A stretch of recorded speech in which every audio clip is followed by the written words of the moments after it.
Baik, teman-teman, pada video ini saya akan membahas terkait dengan segi banyak yang sebangun. Oke, jadi sebelumnya kita sudah membahas terkait dengan rasio dan proporsi. Jadi ini juga merupakan materi pendahuluan sebelum nanti kita masuk ke pembuktian segitiga yang sebangun. Baik, di dalam materi ini ada dua hal yang kita akan bahas, yaitu yang pertama, bagaimana sih sebenarnya konsep kesebangunan pada segi banyak. Jadi ini kita mulai bahas yang umum dulu, yaitu kesebangunan pada segi banyak. Dan kemudian yang kedua, kita akan membahas terkait beberapa permasalahan yang berkaitan dengan kesebangunan. Baik, saya akan mulai dari yang pertama, untuk pengantar bagaimana sih muncul kemudian istilah kesebangunan. Ya, teman-teman perlu ketahui, jadi istilah asli dari kesebangunan itu adalah similar, ya. Seperti apa yang ada di buku-buku pada umumnya, itu kesebangunan menggunakan istilah similar. Oke, similar ini sendiri kalau dicari di dalam kamus, ya, itu maknanya adalah serupa atau mirip. Ya, nanti silakan bisa dicek di kamus gitu ya. Ini maknanya serupa atau mirip. Nah, kemudian ketika kita kaitkan dengan geometri, lalu apanya sih yang mirip, apanya sih yang serupa gitu ya. Jadi ternyata di dalam geometri ya kita bisa kaitkan dengan bentuk-bentuk bangun geometrisnya atau bentuk-bentuk bangun datarnya kalau di geometri bidang. Jadi istilah similar atau istilah serupa ini ya pada geometri yang mengacu pada keserupaan bentuk, ya, keserupaan bentuk pada bangun-bangun geometris. Misalkan saya mempunyai 3 bangun seperti ini ya, jadi bangun yang paling kiri, paling yang di tengah, dan yang paling kanan. Bangunan paling kiri dan tengah ya ini serupa bentuknya ya, serupa bentuknya, ini berbentuk segitiga. Ya, bangun yang paling kanan itu berbeda sendiri, ini berbentuk segi empat. Jadi nanti yang akan yang akan nanti membawa kita ke istilah kesebangunan itu adalah ya ini kita bisa perhatikan gambar paling kiri dan paling tengah. Yang tengah ini ya ini serupa ya bentuknya segitiga. Jadi mungkin saja segitiga ini nanti dua segitiga ini mungkin saja sebangun. Tapi kalau kita lihat yang kiri dengan yang paling kanan gitu ya, nah ini bangunnya sudah beda. Satu segi tiga, satu segi empat. Jadi tidak akan mungkin nanti serupa, tidak akan mungkin sebangun. Seperti itu ya. Dan yang tengah dengan yang kanan pun juga demikian. Bentuknya saja sudah beda. Jadi saya kira istilah similar atau serupa pada geometri ini saya tekankan kembali mengacu pada yang namanya kemiripan atau keserupaan bentuk bangun geometri. Oke, jadi keserupaan yang mengacu pada bangun geometri, akhirnya istilah similar pada geometri dapat diterjemahkan sebagai kesebangunan ya, karena mengacu pada bangun ya. Jadi keserupaannya mengacu pada bangun geometrisnya sehingga kemudian similar kemudian dapat diterjemahkan sebagai kesebangunan. Ya, jadi itu mengantarkan kita untuk masuk ke pembahasan yang namanya kesebangunan. Oke, untuk berikutnya, ya, lalu apa sih hubungan antara kesebangunan dan kekongruenan? Ya, jadi kekongruenan ini kita sudah pelajari pada bab sebelumnya. Oke, ada notasi ya, ada notasi yang serupa gitu ya. Kalau kita perhatikan ya, kalau kita perhatikan berikut notasi yang digunakan untuk kekongruenan ya, tentu saja teman-teman masih ingat seperti ini ya, kekongruenan. Sementara notasi yang digunakan untuk menyatakan kesebangunan itu adalah seperti ini. Nah, ada dua hal yang mirip gitu ya. Kalau ini tadi adalah kesebangunan ya, ada seperti ini, dan ini adalah kekongruenan, dan kemudian ini adalah kesebangunan. Ya, jadi sebenarnya kalau kita lihat ya, ini sama gitu ya. Ya. Oke. Dan kemudian ada bagian berikutnya. Ya, jadi kekongruenan ya, kekongruenan itu adalah sebenarnya apa? Ini dan sama. Oke. Jadi ada dua makna. Jadi kalau tadi kesebangunan itu maknanya adalah apa? Maknanya adalah keserupaan bentuk ya. Serupa bentuk ya. Lalu kemudian ini notasi sama dengan yaitu sama ukurannya, kan gitu ya, sama ukurannya ya.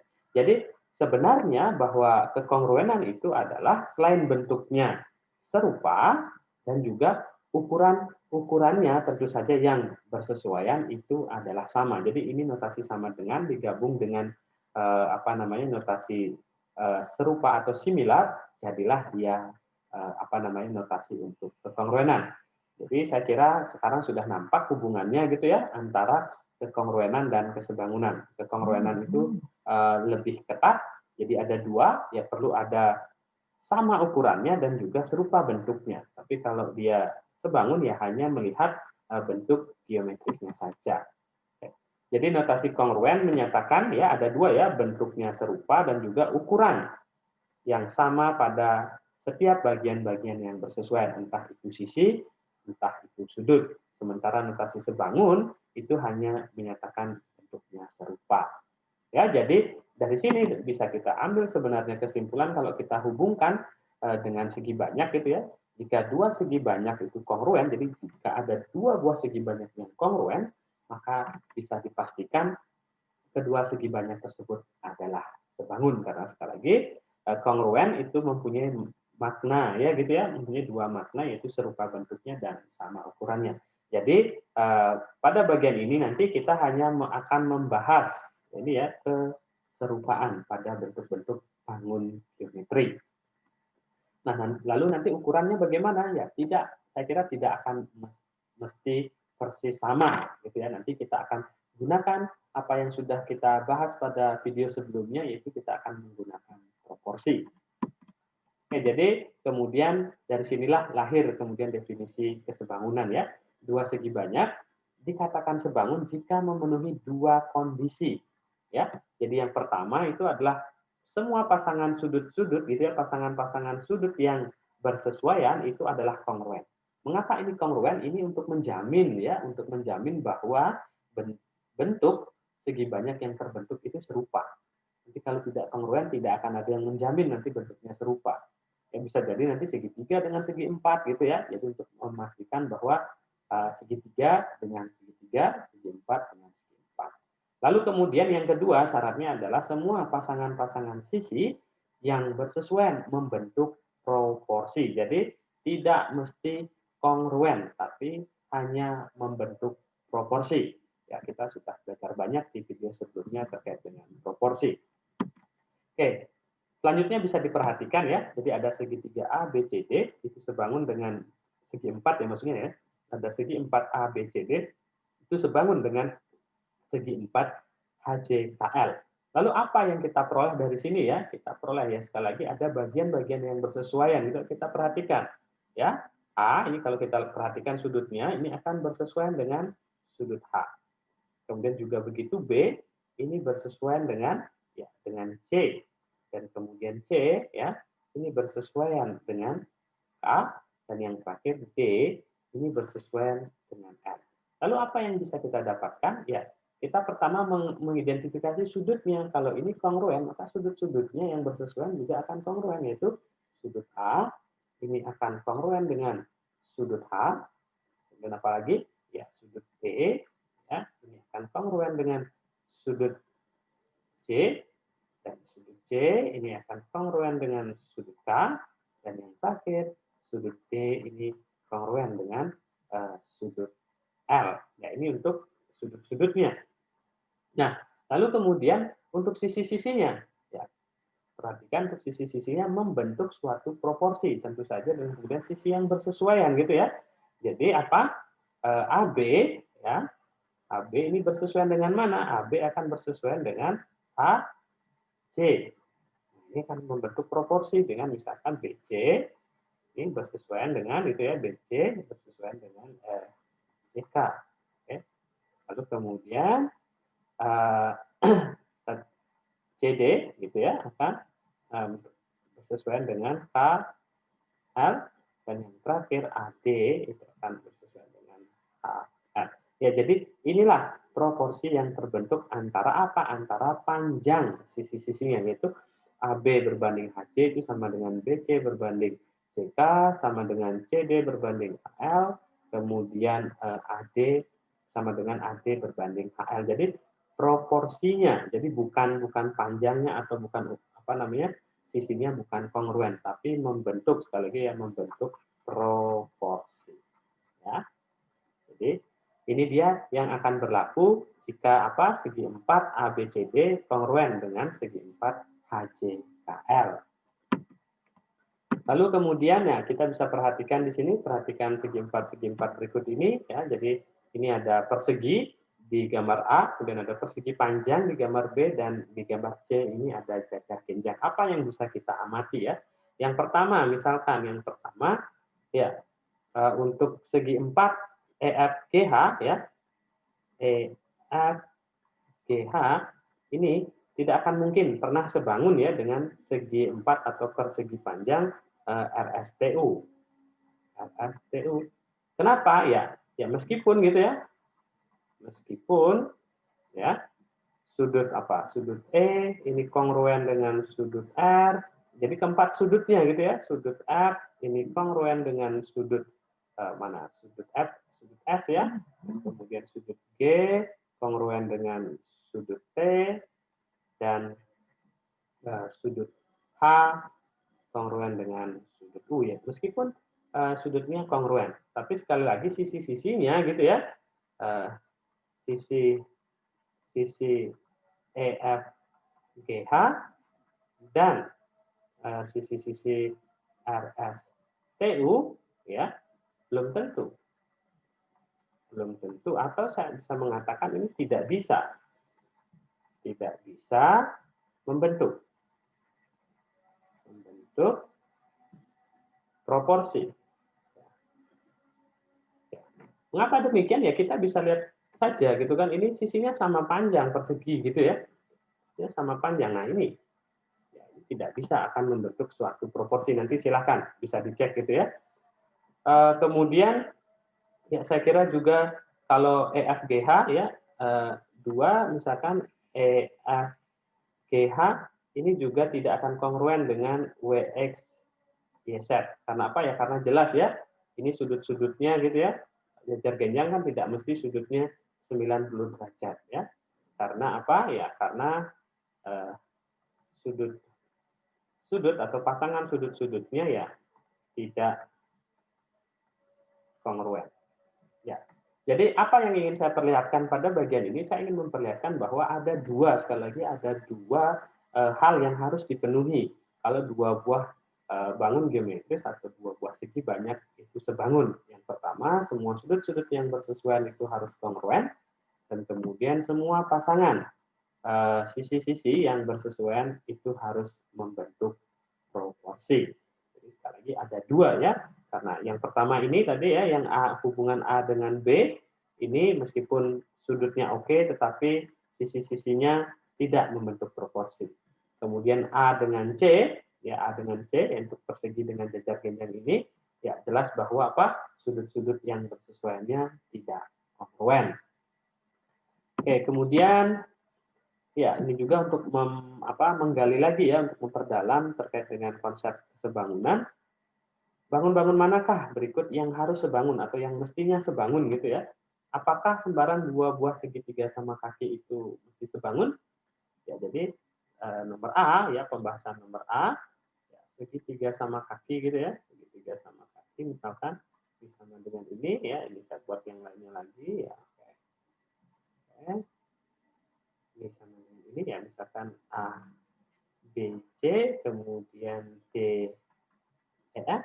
Ya, apakah segitiga ABC ini harus sebangun dengan segitiga DEF? Ya, tentu saja, sekali lagi tentu saja ini tidak mesti ya, karena untuk sudut yang ini, ya, sudut alasnya, beda saja ukuran panjang dari sisi-sisi dari kaki-kaki segitiganya akan sangat menentukan sekali ukuran dari sudut-sudut alasnya. Ya, jadi ini bisa kita lihat sudut A ini tidak mesti kongruen dengan sudut D ya, ataupun juga sudut B ini tidak mesti kongruen dengan sudut E ya, dan kemudian terakhir sudut C ini juga belum tentu kongruen dengan sudut F. Jadi sembarang dua buah segitiga yang sama kaki apakah harus sebangun? Ya, jawabannya adalah tidak ya.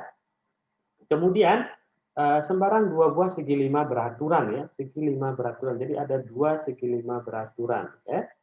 Lagi itu segi limanya beraturan ya. Misalkan sudutnya demikian. Lalu kemudian ada lagi segi 5 beraturan yang kedua gitu ya. Akan begini ya, anggap saja ya ini ukurannya sama. Ya, ukurannya sama ya.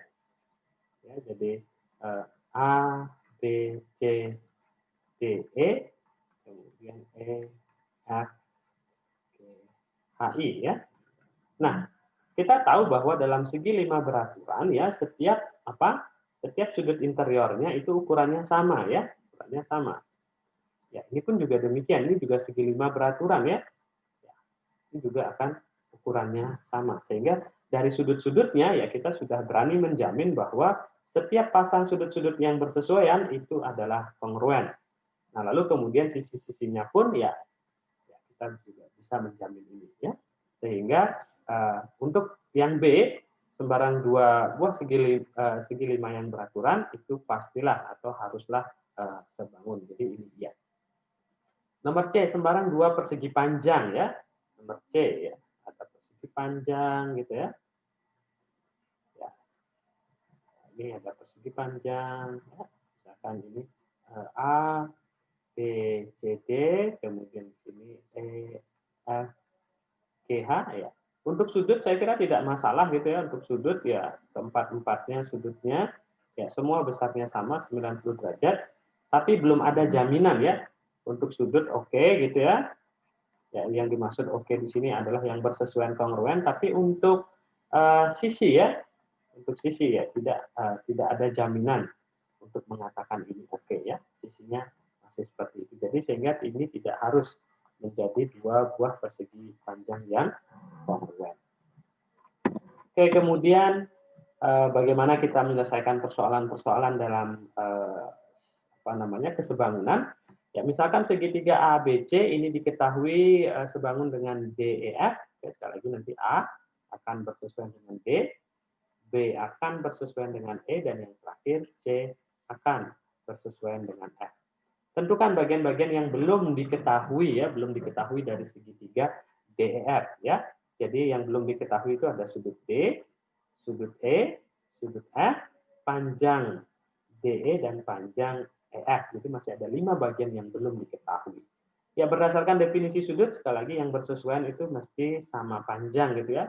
Ya ini karena siku-siku ya dengan gampang ya. Sudut C ini harus kongruen dengan sudut F. Ya akibatnya apa? M sudut F yaitu akan sama dengan M sudut C, yaitu berapa? 90 derajat. Ya, ini 90 derajat. Oke, juga sama sudut apalagi sudut B ini kongruen dengan sudut E. Ya, sehingga apa? M sudut E, iya, ini sama dengan sudut B ukurannya, sama dengan 37 derajat. Nah, sudut A belum diketahui ya, kita menggunakan konsep sudut interior pada segitiga gitu ya. M sudut A ditambah M sudut B ditambah M sudut C itu haruslah 180 derajat ya. M sudut A belum diketahui, sudut B itu 37 derajat ditambah 90 derajat sama dengan 180 derajat. Ya, nanti bisa dihitung M sudut A-nya adalah 53 derajat. Ya. Nah, dari sini akibatnya apa? Ya, karena M, bukan M ya, sudut A, okay, sudut A ini mestinya nanti kongruen dengan sudut D. Karena apa ya? Karena segitiga ini sebangun. Ya, jadi nanti sudut D kan sama dengan M sudut A, kan sama dengan 53 derajat. Oke, urusan sudut kita sudah selesai ya. Ini 90 derajat, ini 37 derajat, dan kemudian ini 53 derajat. Ini 53 ya. Sudut sudah selesai. Sekarang tinggal kita mengurus bagian sisi. Ingat, sebangun berarti sisi-sisi yang bersesuaian itu adalah membentuk suatu proporsi. Ya. Jadi yang bersesuaian yang mana? Ya, A dengan C, ya, akan bersesuaian dengan D, F, itu akan sama dengan AB sesuai dengan DE, dan satu lagi BC dan bersesuaian dengan EF, ya. Nah, dari sini ya AC diketahui ya, AC itu 3, DF itu adalah 6, ya, akan sama dengan AB, AB-nya diketahui juga 5, per DE belum ya, DE, dan kemudian BC itu adalah 4 per EF-nya juga belum diketahui. Oke, sehingga ini kita jadikan dua persamaan supaya lebih gampang gitu ya. Berarti 3/6 ini sama dengan 5 per DE, dan gitu ya, 3/6 ini sama dengan 4 per EF. Ya, dari persamaan ini ya kita bisa dapatkan gitu ya, dengan sekali lagi dengan melihat ini sebagai sebuah bentuk proporsi, ya jadi DE dikalikan 3 sama dengan 5 dikalikan dengan 6. Sehingga DE-nya adalah ini 30 per 3. DE-nya adalah 10. Kemudian dan, ya ini juga sama, 3 kali EF sama dengan 6 dikalikan dengan 4 ya. Sehingga diperoleh EF-nya sama dengan 8. Oke, jadi kita sudah berhasil menentukan ke semua bagian dari segitiga DEF ya. Jadi ini adalah 10 dan ini adalah 8. Oke, jadi dengan menggunakan konsep kesebangunan kita sudah berhasil menentukan setiap bagian dari segitiga DEF. Nah, lalu kemudian yang terakhir ya, jadi diketahui segitiga ABC ini sebangun dengan segitiga ADE, ada sudut yang sama, sudut ADE itu sama ukurannya dengan sudut B, kemudian jika diketahui DE-nya 3, kemudian AC-nya adalah 16, kemudian BC itu sama dengan EC, sama-sama nilainya X, ya tentukan panjang BC ya, jadi yang diminta panjang BC. Oke, bagaimana menentukan panjang BC? Karena sekali lagi kesebangunan yang berkaitan dengan panjang berarti itu adalah proporsional, kan gitu ya. Oke, sehingga kalau kita lihat ya, sisi yang bersesuaian dengan BC, ya, karena segitiga ABC sebangun dengan segitiga ADE, ya kita lihat. Yang pertama, apa?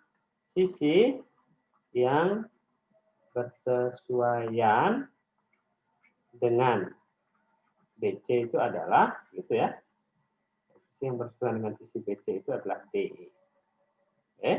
Lalu kemudian yang mana lagi yang bisa kita gunakan? Kalau ada yang diketahui demikian ya, kita bisa juga menggunakan sisi yang bersesuaian dengan apa ini? Kalau ini BC ini segitiga yang besar gitu ya, sisi yang bersesuaian dengan AC itu adalah AE.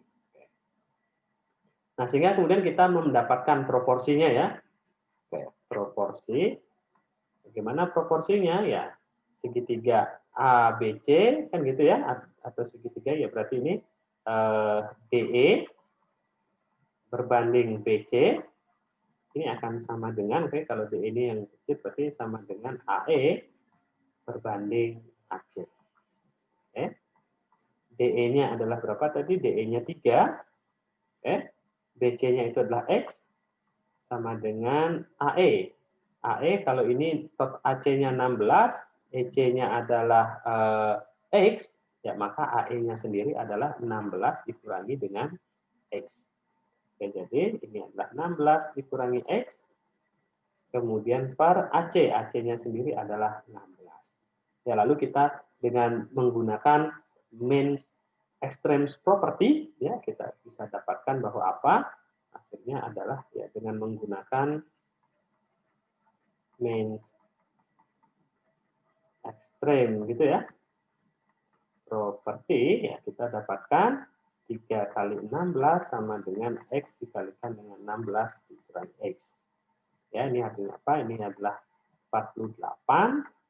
Nah, ini negatif X kuadrat ditambah dengan 16X ya. Jadi kita dapatkan X kuadrat min 16X plus 48 sama dengan 0 ya. Jadi ini adalah persamaan kuadrat. Ya, lalu kita kemudian selesaikan untuk X ya. Ini kita bisa faktorkan gitu ya. Yang hasil kalinya adalah 48 dan jumlahnya adalah negatif 16. Jadi sama-sama negatif gitu ya. 12 ya. Ini hasilnya adalah 48 dan kemudian penjumlahannya adalah negatif 16. Kita punya X-nya sama dengan 4 atau X-nya sama dengan 12. Lalu kemudian yang mana yang memenuhi? Ya, X itu sekali lagi X adalah berupa panjang, berarti positif gitu ya. Nah, sehingga keduanya memenuhi ya. Jadi apa? Ya, BC-nya sama dengan 4 ya, atau BC-nya sama dengan 12. Jadi ada dua kemungkinan nilai atau dua kemungkinan panjang dari sisi BC, yaitu kalau tidak 4 ya mungkin juga 12. Oke, saya kira demikian untuk pembahasan pengantar terkait dengan kesebangunan pada segi banyak, dan pada video berikutnya kita akan membahas untuk pembuktian segitiga yang sebangun. Demikian saya sampaikan. Terima kasih untuk perhatiannya.